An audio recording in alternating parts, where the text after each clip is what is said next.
Salut, c'est Johan. Aujourd'hui, je voulais vous parler d'un article que je viens de lire. Je viens de rechercher une information en fait dont j'avais entendu parler il y a un petit moment et que je trouve intéressante pour tous ceux qui apprennent le français comme langue étrangère ou n'importe quelle langue étrangère. C'est la comparaison que l'on peut faire entre l'apprentissage d'une langue et l'apprentissage de la marche chez les bébés quand on est tout petit. En fait, cette donnée, c'est issu d'une étude là. Je viens de lire un article qui dit qu'un bébé chute plus de 2000 fois, il tombe plus de 2000 fois avant d'arriver à marcher. Et je trouve ça très intéressant de comparer ça à l'apprentissage des langues, puisqu'on a souvent honte ou on se restreint de parler de peur d'échouer. De parler une langue étrangère, alors qu'on questionne pas du tout un bébé, au contraire on l'encourage et on l'incite à continuer à se relever et jusqu'à ce qu'il arrive à marcher. Et une fois qu'il marche, ça paraît tout à fait normal et tout le monde a oublié toutes les chutes qui ont précédé. Et pour les langues, c'est un petit peu différent. Une fois qu'on est à l'âge adulte, ça devient un peu plus dur. On a parfois un peu plus de mal avec nous-mêmes, on a peur d'avoir honte, de faire des erreurs.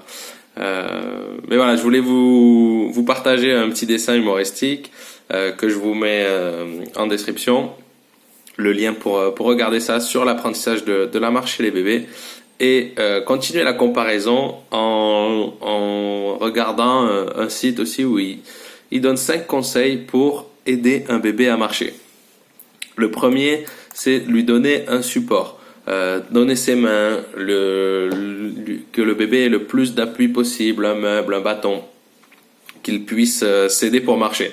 Ça paraît tout simple. Et c'est la même chose pour les langues. Au début, on va pas se lancer sans préparation. On va préparer quelques mots, des phrases types, on va les apprendre. Et c'est comme ça qu'on va pouvoir commencer à parler ou donner l'illusion qu'on parle parfaitement en répétant des phrases que l'on a préparées. La deuxième astuce pour les bébés, c'est la trotteuse. C'est un appareil dans lequel on met un bébé, il peut plus tomber, il est quand même sur ses pieds, et c'est comme ça qu'il apprend à marcher.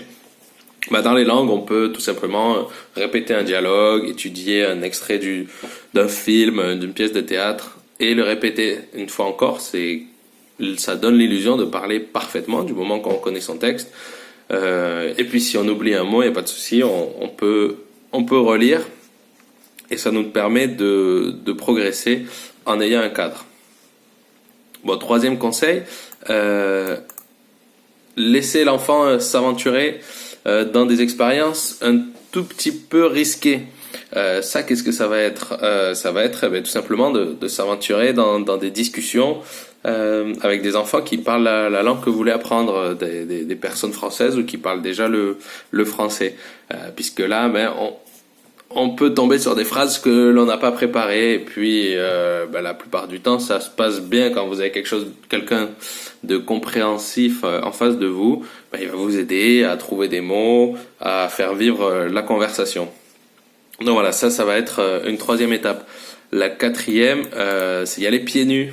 Encore une fois, on peut comparer ça au fait d'y aller sans matériel, sans support. Vous essayez de dire tout ce que vous savez, chercher tout ce qui vous vient.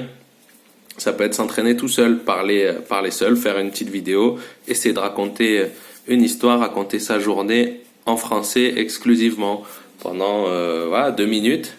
Essayez. Si on ne trouve pas un mot, s'il nous manque, on essaye de décrire ça autrement. Et sinon, on laisse un blanc, on fait un mime, on fait un dessin, peu importe. Mais ça va nous faire progresser également. C'est comme ça qu'on va vraiment travailler notre mémoire. Et enfin, le dernier conseil, c'est la vigilance. Et moi, ils disent pour les bébés, faut faire attention. Une fois qu'ils commencent à marcher, ils peuvent être tentés d'aller s'échapper, aller un peu plus loin. Mais ça change. C'est plus la même chose que quand il est à quatre pattes, quand il est un petit peu bloqué. Et pour nous, ça va être la persévérance en fait pour apprendre une langue. Ce qui va être important, c'est la régularité, ne pas baisser les bras, ne pas abandonner et continuer. Il vaut mieux s'y mettre un petit peu régulièrement que beaucoup rarement. Donc voilà pour ce petit article dont le parallèle m'a paru très intéressant entre la marche chez les bébés et l'apprentissage d'une langue étrangère pour les adultes. J'espère que ça vous a plu. N'hésitez pas, si vous avez des questions, à me contacter et à bientôt pour une prochaine vidéo. Salut!